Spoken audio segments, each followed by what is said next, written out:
এটা এমন এক গুরু শিষ্যের গল্প যেখানে যুক্তি আর বিশ্বাস একেবারে মুখোমুখি এসে দাঁড়িয়েছিল।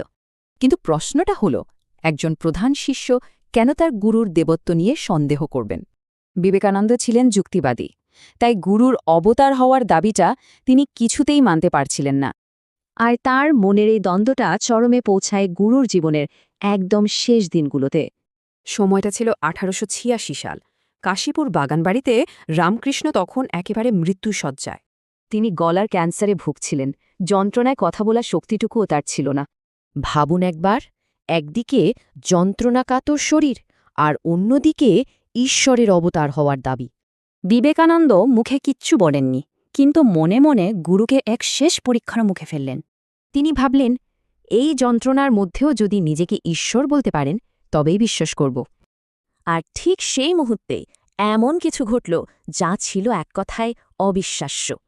রামকৃষ্ণ, যিনি নড়তেও পারছিলেন না, সমস্ত শক্তি দিয়ে শিষ্যের মনের কথা পড়ে ফেললেন। আর তারপর স্পষ্ট গলায় উত্তর দিলেন বিবেকানন্দের সেই না বলা প্রশ্নের।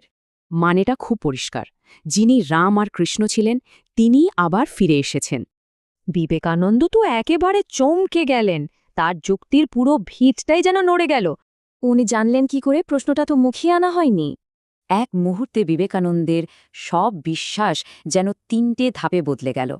তার এতদিনের জমানো সংশয়, সব যুক্তি যেন এক নিমেষে ধুলোয় মিশে গেল। তিনি বুঝলেন, তিনি এক দৈব সত্তার সামনে দাঁড়িয়ে, যিনি অন্তর্যামী। এই ঘটনাটা একটা প্রশ্ন রেখে যায়, বিজ্ঞান আর বিশ্বাসের সীমারেখাটা আসলে কোথায়?